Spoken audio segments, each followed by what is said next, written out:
पासवान की तरफ से बयान आया है गठबंधन को लेकर। चिराग पासवान ने कहा है कि जल्द सीट बंटवारे की घोषणा हो जाएगी। अंतिम दौर में चल रही है वार्ता। चिराग पासवान की तरफ से ये बड़ी बात कही गई है, जहां लगातार बातचीत का एक दौर चल रहा है और ऐसा लग रहा था कि कहीं खटपट हो सकती है, उस पर चिराग पासवान ने अब खुलकर अपनी बात रखी और कहा है कि अंतिम दौर में वार्ता चल रही है। अंतिम दौर में वार्ता है। गठबंधन में आखिर सीट शेयरिंग फॉर्मूला क्या होगा, ये जल्द ही जाहिर किया जाएगा, बताया जाएगा। और जो बातचीत है वो अंतिम दौर में पहुंच चुकी है। गठबंधन का आखिर फॉर्मूला क्या होगा सीट शेयरिंग को लेकर, इसे लेकर बड़ी बात चिराग पासवान ने कही है। क्या नाराज चल रहे हैं? एनडीए गठबंधन में आप नाराज चल रहे हैं सीट शेयरिंग को लेकर? महागठबंधन ऑफर दे रही है एक तरफ। भाई ये सारी बातें आप सब के माध्यम से मैं भी सुनता रहता हूँ कि मैं किस दिन नाराज हूँ, मैं किस दिन खुश हूँ। मेरी चिंताएं और बहुत बड़ी हैं। मेरी चिंताएं बिहार को लेकर है, बिहारियों को लेकर है। जहाँ तक रही बात गठबंधन की, मुझे लगता है it's just a matter of time. बहुत जल्द मुझे लगता है गठबंधन को लेकर, सीट शेयरिंग को लेकर, सीटों की संख्या को लेकर, ये तमाम बातें बहुत जल्द साझा, और मैं साझा बोल रहा हूँ क्योंकि हम लोग की बातचीत मोर और लेस हो चुकी है। मुझे लगता है बहुत जल्द हम लोग साझा भी करें। गठबंधन पर बड़ा हमला किया है और कहा है दरअसल कि इनको तुष्टीकरण की नीति में भरोसा है। बड़ा हमला किया गया उनकी ओर से, कहा गया कि इंडी गठबंधन को सिर्फ तुष्टीकरण की नीति में ही भरोसा है। इन लोगों का लोकतंत्र से या सरकार के लिए कामकाज करने को लेकर इनका कोई लेना देना नहीं है। सत्ता के लिए सिर्फ इतना संघर्ष है, सिर्फ और सिर्फ ये इनकी ओर से कहा गया है। और ये भी कहा गया कि इनको तुष्टीकरण की नीति में ही भरोसा है, सत्ता के लिए सिर्फ संघर्ष है, ये भी नितिन राय की ओर से कहा गया। तो देखिए, लोकसभा चुनाव से पहले बड़े हमले दिखाई दे रहे हैं, जहां पर एक के बाद एक यहाँ पर इंडी गठबंधन को टारगेट करते हुए तमाम नेताओं की ओर से बयान सामने आ रहे हैं। नितिन राय का ताजा बयान है।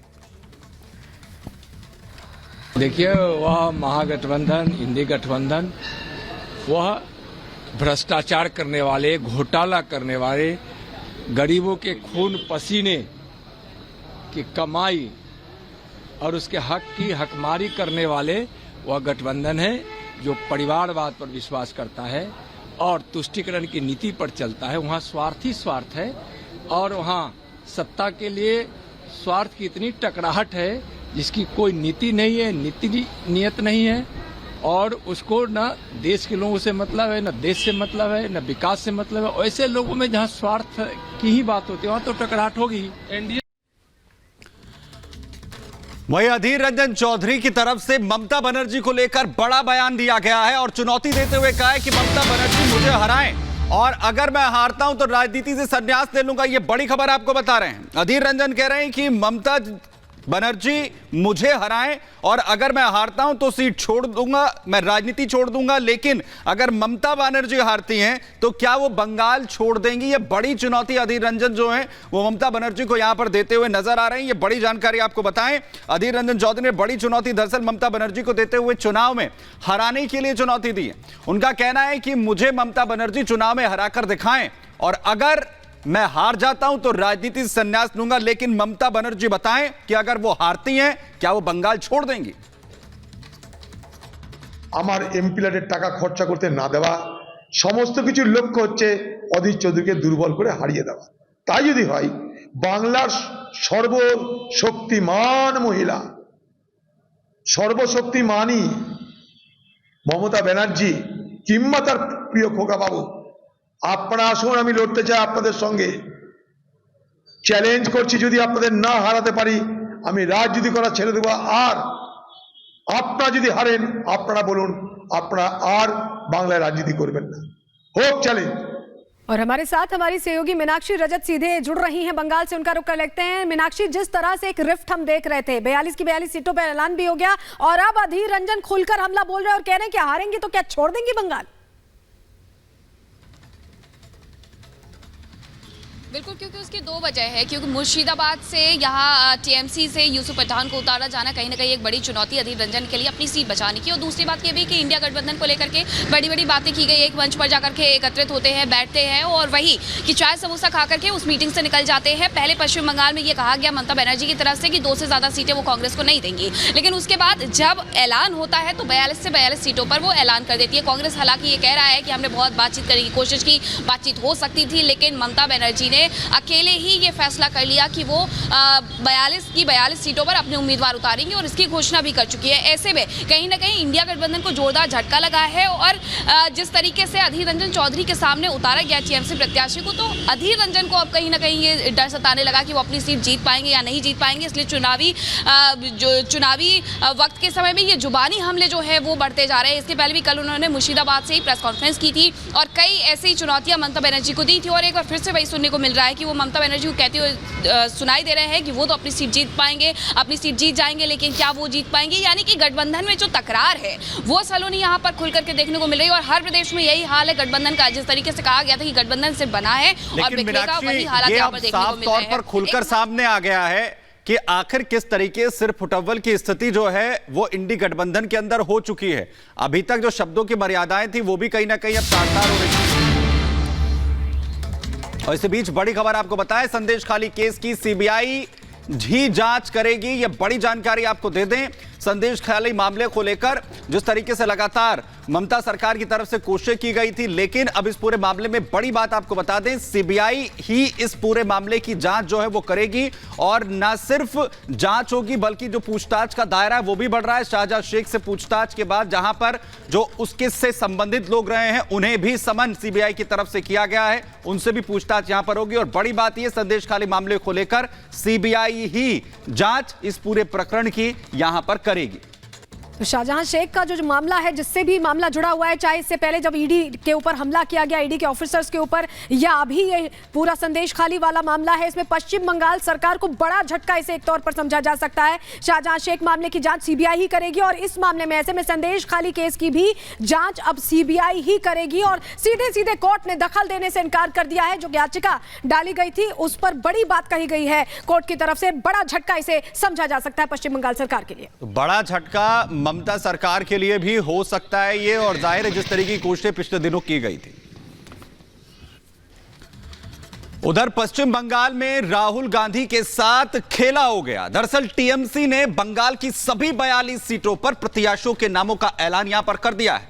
दरअसल ममता बनर्जी के इस फैसले में कांग्रेस परेशान है, जिसकी वजह से बयान भी एक के बाद एक सामने आ रहे हैं। रिपोर्ट आपको दिखाते हैं।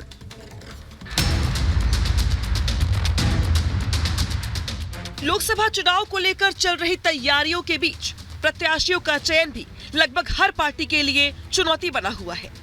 टिकाऊ और जिताऊ प्रत्याशियों को लेकर चल रही माथापच्ची के बीच टीएमसी ने आज 42 प्रत्याशियों के नाम का ऐलान किया है। संदेश खाली को लेकर चल रहे सियासी संग्राम के बीच उम्मीदवारों के नामों की घोषणा ने एक बार फिर बंगाल का सियासी पारा चढ़ा दिया। साथ ही लगे हाथ बंगाली बनाम बाहरी की सियासत भी शुरू हो गई। आपको बता दें, टीएमसी की तरफ से जारी किए गए प्रत्याशियों में कई ऐसे चेहरे शामिल हैं जो मूल रूप से बंगाली नहीं हैं। ऐसे में बाहरियों को टिकट दिए जाने को लेकर बीजेपी ने बड़ा मुद्दा बनाया। बंगाल बीजेपी अध्यक्ष सुकांता मजुमदार ने कहा है कि टीएमसी को बंगाल में बंगाली नहीं बल्कि बिहारी मिले। साथ ही यहाँ तक कह दिया कि टीएमसी एंटी बंगाली पार्टी है। अब जब कैंडिडेट निकला देखा गया कि बाहर से लोगों को ला रहे हैं। कीर्ति आजाद कौन सा बंगाली है मुझे पता नहीं, यूसुफ पठान कौन सा बंगाली है मुझे पता नहीं। यूसुफ पठान गुजरात से आते हैं, मोदी जी भी गुजरात से आते हैं। मोदी बहिरागत है, फॉरेन एंटिटी है, लेकिन यूसुफ पठान नहीं है। ये कौन सा रूल है? कोई बंगाली नहीं मिला आपको? बंगाली मुसलमान में क्या वोट जीतने की लड़ने की ताकत नहीं है क्या? आप गुजराती मुसलमान को ला रहे हैं यहाँ पे? ये तो कैसी शर्म करने वाली बात है। बंगाली एंटी बंगाली पार्टी तृणमूल कांग्रेस है। उधर प्रत्याशियों के चयन को लेकर अधीर रंजन चौधरी ने भी सवाल खड़े किए हैं।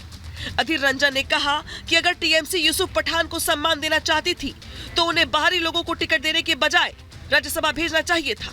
यहाँ तक कि अधीर रंजन चौधरी ने ये तक कह दिया कि भारत के किसी भी राजनीतिक दल को ममता बनर्जी पर भरोसा नहीं करना चाहिए।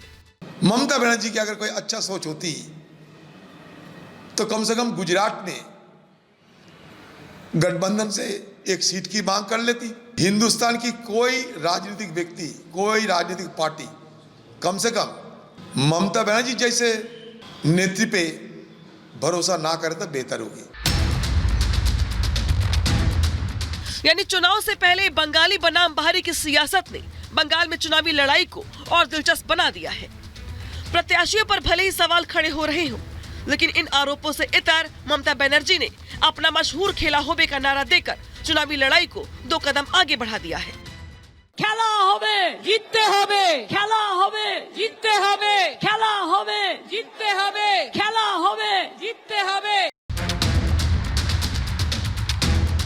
आइए अब आपको टीएमसी की तरफ से घोषित उम्मीदवारों की सूची में से उन चेहरों के बारे में बताते हैं जिन पर सियासत गर्म है। लोकसभा चुनाव को लेकर टीएमसी ने किया 42 उम्मीदवारों का ऐलान। बहरामपुर से पूर्व क्रिकेटर यूसुफ पठान उम्मीदवार, अधीर रंजन चौधरी के खिलाफ यूसुफ पठान को उम्मीदवार बनाया गया। बशीरहाट से नुसरत जहां का टिकट काट दिया गया। कृष्णानगर से महुआ मोत्रा को फिर से टिकट दिया गया। आसनसोल से शत्रुघ्न सिन्हा को फिर से टिकट दिया गया, जबकि दुर्गापुर से कीर्ति आजाद को टिकट मिला है। डायमंड हार्बर से अभिषेक बैनर्जी को भी टिकट मिला है। पश्चिम बंगाल में संदेश खाली को लेकर ममता सरकार की पहले ही जमकर किरकिरी हो चुकी है। ममता सरकार पर संदेश खाली के शैतान को बचाने तक के आरोप लग चुके हैं।